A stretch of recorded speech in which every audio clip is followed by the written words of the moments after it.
So the first time I did a half marathon, I was so nervous. Not even a mile in, I waited in a queue for the nearest toilet and sat in there for about 10 minutes wondering what have I done with my life. And now I love them. So that's a story.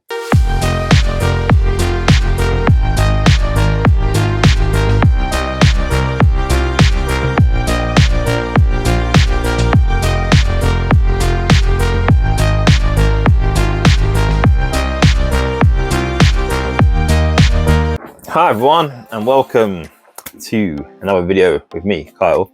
And questions have been asked a lot, and I thought, you know what, as I've been running for nearly, this year will make my 10-year official anniversary of running, even though I did my first running event in 2012. Super terrible. Almost made me quit running altogether, but I stuck through it. But here's a few things that I wish I knew when I started running. I wish someone told me before. And lately I've been getting a lot of questions like from friends and people like, how do I start running? You know, it seems quite daunting, doing this, doing that, you know, what if I'm not fast enough, blah, blah, blah, blah. That doesn't matter. So anyone can run, if I'm honest with you. I was never the athletic type as a child, you know. I used to sprint a bit, but I never did it took it seriously, which I kind of did. You know, I was stay at home, play Xbox or PlayStation 2, that's how far back I go. And I didn't get into running until my late 20s. I was like 25, I started running, and I'm 37 now. Depending when it comes out, I could be 38, my birthday soon. But anyways, and first run I did, it just went terrible. So here's things I suggest to new runners. So first of all, if you've got an ego or something, throw it out the window. Yep, just get rid of it. It's not gonna help you. That probably will stop you from running. Got to remember, everyone got to start somewhere, and start in the beginning. That's what we want to do. You know, some people are naturally gifted where they could probably run a 5K in 15 minutes without training, but then they're gonna be messed up completely after that. So what I would suggest, first of all, the first run, start small. So for example, run for a minute, walk for a minute, run for a minute, walk for a minute, or do a short distance, like just around a block of where you live. That would help. And then the next time you do it, run a bit longer and just gradually pick up. All right, because you don't want to just assume that you can do it straight away. That's how injuries happen, put you off of running. So I would suggest that. And start slow. You know, you don't want to be pelting halfway down the road to get like 50 meters and then you're out of breath. No, just start slow. Even if you're doing like 15-minute miles, doesn't matter, because eventually with consistency that'll go down, down, and down. Also, track your progress. So if you're going to use like a running app, like the Nike running app's pretty good, Strava, if you're a Garmin watch, you can track it on that, and it'll give you progressions, like saying, for example, on this route you got a new PB, and it gives you like statuses and stuff like that. You may have to pay extra for that on Strava, but it is what it is. And just take every little win you can. And then another important thing to do, which I do one of these, and sometimes I tend to forget to do the second one, and that is warm up and cool down. So warming up to do some stretches, for example, like some lunges, open up your hips with some, I think they're called stepping over the gates. There'll be demonstrations. Open the gate, close the gate, that's it. And rock your back out. So do some little rotate the hips, your shoulders, because you do a lot of shoulders in your running because you got to swing back and forth. So you rotate them, get them a little loose. Stretch out your calves. That's a good one as well, because calves can get really tight, and then that will mess you up during a run as well. Also, another thing, eat well. So if you're doing a long run, but if you're starting small still to kind of take this in, eat carbs, not a lot, because carbs can make you heavy, but eat some carbs before and after, so you can burn energy when you're running, and your stomach will take the energy from the carbs to keep you going. Sometimes I will eat something sugary beforehand as well to get a little bit of energy to get through as well. And then make sure you stay hydrated. Like when you drink water while running, take a little swig it in your mouth, and then swallow it. Don't just down lots of water, because then it'll get heavy on your tummy, and then you'll get heavier, and it will start to like give you, not cramps, but it'll give you stitch, and you just feel it on your gut, and it's not a nice feeling. And then you'll have to go to the toilet, and nobody really wants to go to the toilet running, because that can quite be embarrassing. We've all had like, if you ask any runner, they've probably had like an accident while running. Like, I'm not gonna say yes, not gonna say no, but We've sort of had that. And also mix things up. Like, don't always do the same route or the same amount of minutes or miles that you want to do, because it starts to become too repetitive and then your body will like switch off at certain points. Like, I used to do the same course all the time, and there was a point where I wasn't getting any faster, I was getting slower, because my body would keep thinking, okay, when I get to this point, oh, I've still got this to go, and I would just do my head in, because I'm pretty sure I have some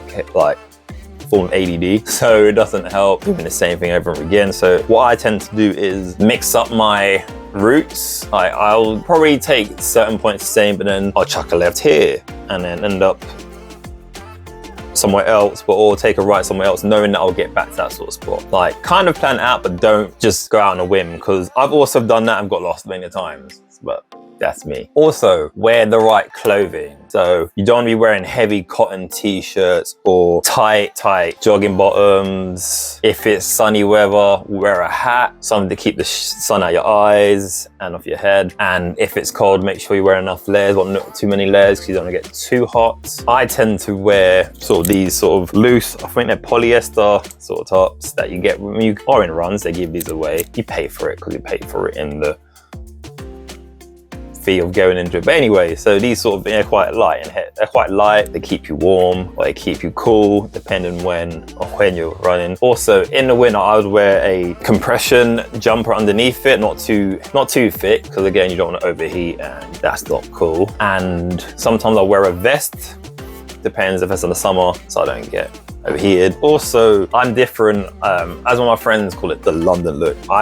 Sometimes I wear basketball shorts and compression pants under that. Like, I have a weird thing, I'm kind of self-conscious about my thighs. I don't know why. I think my thighs are too thick, and then I feel like if I'm wearing shorts, they ride up too much, and I don't know, I'm weird like that. But wear what is suitable for you. Also, I wouldn't recommend wearing black all the time, especially if you're running in the sun. Black attracts heat, you overheat, and you don't want that. And also, very important thing, get the right type of shoes. If you want to take running somewhat seriously, I would recommend going to Runner's Needs or anywhere that can do a free test where they test your foot to see if you strike in the side of your foot, you heel strike, and they'll recommend you the right sort of trainers. I first did a run, I wore basketball trainers. So I thought, hey, people in basketball run up and down, they'll be suitable for running a 10K in. No, it ruined my foot. Couldn't walk properly for 2 days, and that's my own fault. So also, I didn't really train for it, but the trainers didn't help, if I'm honest. It just made everything sort of worse. So make sure you do that. I'll say at first, maybe get a neutral pair of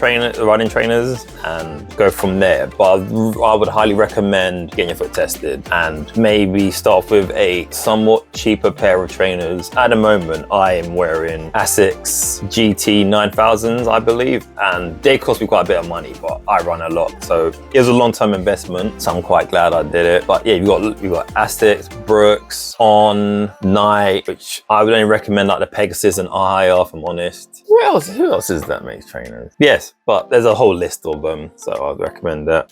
This is my running shoe.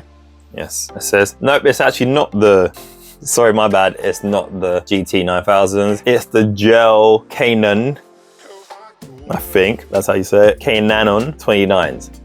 It'll cost me £120, but again, like I said, they're worth it. I use them at least 3 or 4 times a week, so be worth it. Also, running training wise, after 300 miles, give or take, retire them and get a new pair, because after that, all the cushioning has gone from a trainer, and then you'll basically just be hitting pavement, and then that's how you develop shin splits for some people. To combat shin splits, like I said to a friend earlier, Rochelle, she asked me the question, I used to wear compression sleeves, like so, and you put them on your shins and it absorbs the impact and sort of disperses it. Don't quote me on this, I'm not a scientist, and it really helps. The only annoying thing is getting them off afterwards. It hurts. That's the running tips I can suggest at the moment. If you want any more, ask me, I can see what I can do. Yeah, I'm not a professional runner, but I have been running for 10 years at this time, and I've run 10Ks, 5Ks, half marathons, 2 full marathons, which I hated. But if you have any questions, let me know. And also, thanks for getting this far into the video. Hopefully I will give you some more tips on running, how to advance, and follow my journey, because like I'm gonna start doing this as well, and then a few vlogs of me running, and especially when I travel as well, because I've got a marathon I got the Birmingham half marathon, sorry, the Great Birmingham half marathon in May, and it's gonna involve me going on a train to go to Birmingham, so that should be coming up soon. But like I said, thank you for watching. Don't forget to like, share, subscribe. Also, a lot of you are watching this and not subscribed, so if you can, please subscribe. You know, I like doing this and I like helping people. Also, I would suggest, if you want to start running and you want to meet people, a good place to start running where no one really cares about your speed, your time, would be park run. Park run is really good. I wish I knew about this when I started running. They're normally in local parks, and you just register on the website, you get a barcode, and you turn up at the park. Normally it's like 9 o'clock on a Saturday, and you get like very happy, jolly people introducing you in, and it's a very nice community. They encourage each other. You got people who run, walk, people with their dogs, kids. It's good, and each week you do it as well. You get a text saying your time, and they track your progression. So I'd say do it. Also, when you hit like 25, 50, 75, 100, you can get a t-shirt saying how many park runs you've done. So I'll say do it. It's very good, very good. And thank you all for watching. I'll see you guys in the next one, and hopefully see you out there running. Call on me. I'll help you if you want.